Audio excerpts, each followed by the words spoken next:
When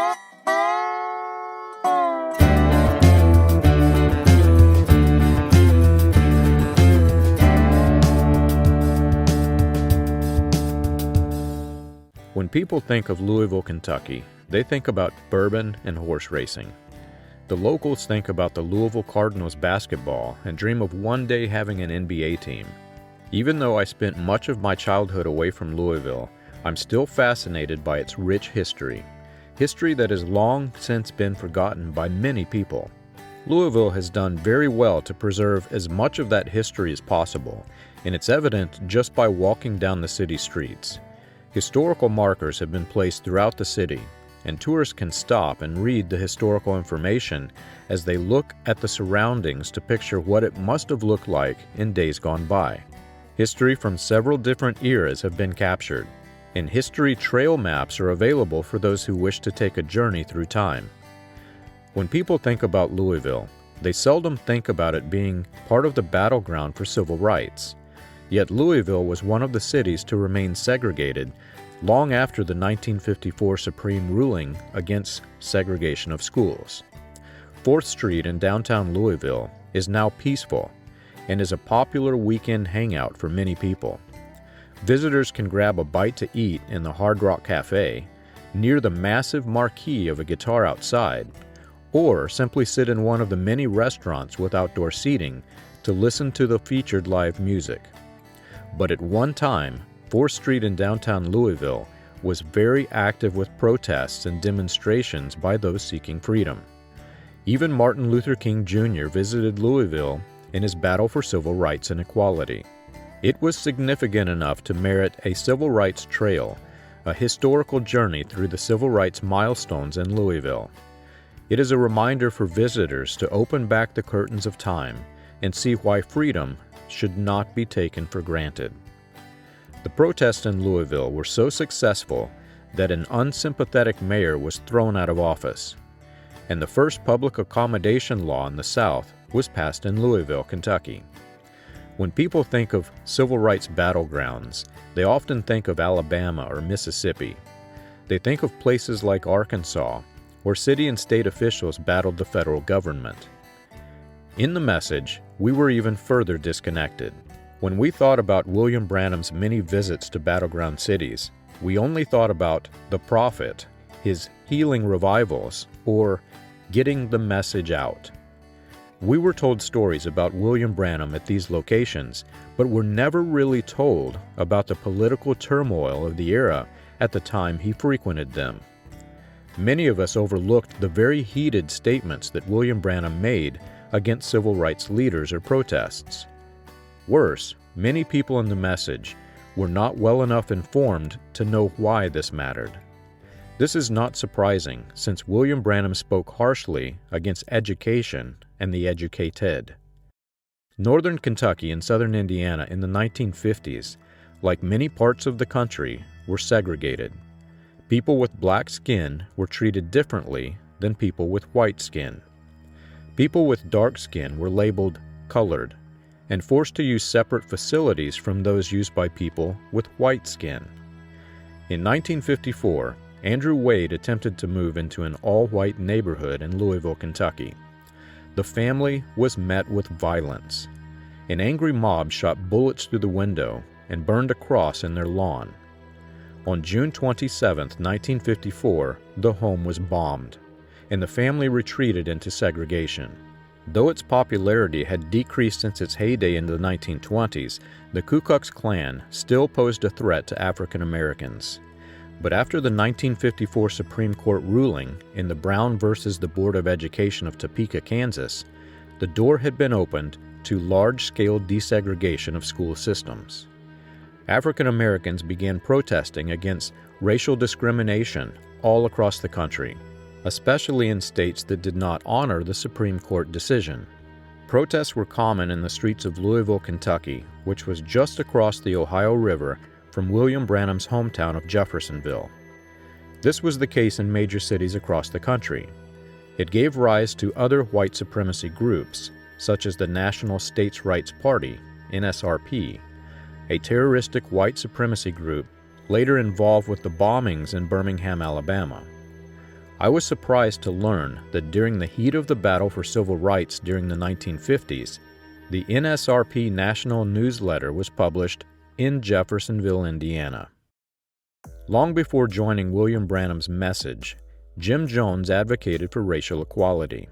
He spent hours preaching on the streets in the segregated black communities in and near Indianapolis, Indiana. Even against opposition posed by local religious leaders, Jones welcomed all races into his church community. This did not end with the group's migration to California and beyond. People's Temple and African Americans stood side by side long after leaving Indianapolis. And in the late 1950s, People's Temple was well known for helping the less fortunate in African American communities. This passion to help the needy was not limited to the local communities either. Jones established funds to help families adopt less fortunate children from other countries and urge other congregants to adopt. His own family was no exception. Jim and Marcelyn Jones had adopted a variety of children from Korean American, African American, and Native American descent. He had been publicly recognized for his work in the South Side of Indianapolis since the early 1950s, donating every possible available hour to helping underprivileged children. He sought out to establish new meaning to the word brotherhood. When he joined forces with William Branham to organize a massive healing revival, Jones called it the Brotherhood Healing Crusade. He wanted an open door to all mankind and advertised the meetings with that title. But he was in for a big surprise when working with William Branham and his associates. Branham's many connections to white supremacy would not have aligned with Jones' motive and direction. During the Wednesday night service with Jim Jones in 1956, William Branham warmed up the audience by telling a story about an African American slave. At the end of the story, and in front of Jones' African American parishioners, William Branham used an offensive ethnic slur, darky. He also stated that a white man and a colored woman have no dealings, comparing segregation to the ancient Samaritans as depicted in the New Testament. White supremacy groups of the 1950s were strongly against interracial marriage and often used examples of illegitimate children born to colored women. William Branham was no exception to this rule. Branham frequently spoke against interracial marriage, and in the Friday night service with Jones, Branham gave the same sort of example. Having spent time in public school in the South, I was familiar with racial slurs and insulting language. When William Branham used phrases like Aunt Jemima and Auntie towards African American women, it bothered me. But I never thought about his stories of African Americans with quote-unquote venereal diseases could be used as a political tool. I never thought about the fact that William Branham called civil rights leaders communistic, just as other white supremacists did, or how he mixed themes of anti-interracial marriage with non-supportive statements against integration. When speaking of integrating schools, Branham said, "They don't need those things," and "A colored man is satisfied in the state he is in." In 1956, while Martin Luther King Jr. was organizing support for Rosa Parks after she had refused to give up her seat so that a white man could take it, William Branham introduced his Christian forfeits their rights doctrine. This doctrine would open the door to Branham openly blaming the quote-unquote colored race for the election of John F. Kennedy. In 1957, Branham and Jones parted ways. According to Jones, Branham said, "I don't believe a thing in that Bible hardly," and Branham apparently advised Jones on how to preach sermons that sell to crowds to keep his ministry going. I'd seen that quote early in my research before finding out all of the many questionable activities in Branham's campaigns, and discounted it as Jones blowing off steam to his own audience. After all I'd uncovered, however, I was not so sure that Jones was wrong about this.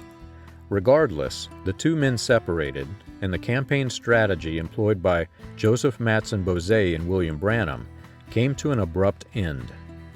Meanwhile, Branham's mentor, Roy Davis, whom Branham continued to promote, claimed leadership of 50,000 white supremacists in the South.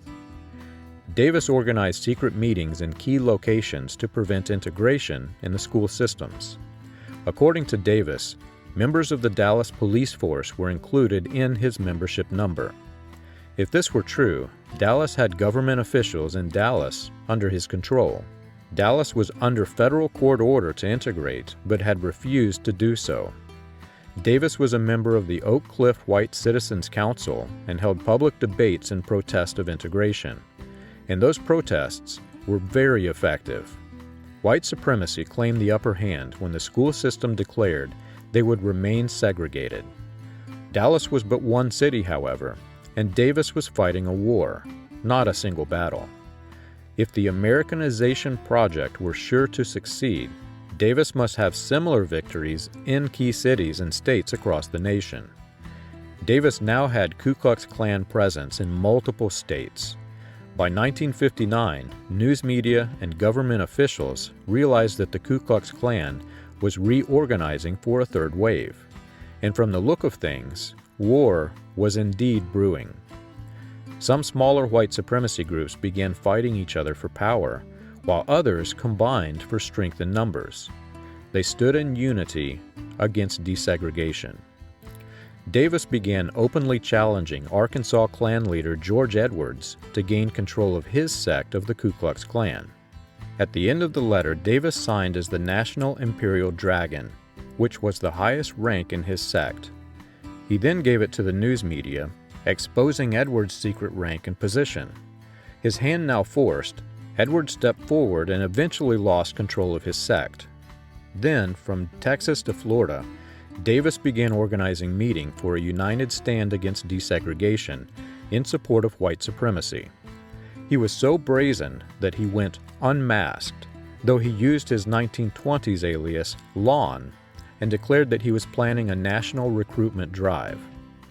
Reporters counted people coming from 43 counties in Florida, some from Georgia, and some from South Carolina. They were standing firmly against integrated schools. As laws passed in each state to enforce integration and racial equality, William Branham voiced his opinion against those siding with equality. He called the laws ridiculous and continued to use interracial marriage as his motivation. Branham gave alleged examples of African Americans he said were against the integration of schools. And to those integrating, he said, "The people do wrong by doing that." Branham introduced doctrines against education itself and claimed that Africans had no business for reading, writing, and arithmetic. He also introduced doctrines against hybrid food, furthered the doctrine by comparing it to the animal kingdom, and after turning his listeners against hybriding, began to apply the doctrine to ethnicity. No longer was the message promoting a biblical single bloodline originating from Adam, as William Branham did in previous versions of his stage persona. Branham's message started claiming that multiple bloodlines exist, which should not be hybrid. In 1954, before the Ku Klux Klan began to rise for its third wave, this was not the case. Until Roy Davis began to organize his sect, Branham claimed that all bloodlines were alike. Even during the 1956 sermons with Joseph Mattsson-Boze and Jim Jones, William Branham claimed that skin tone came from sun exposure, not from a separate bloodline.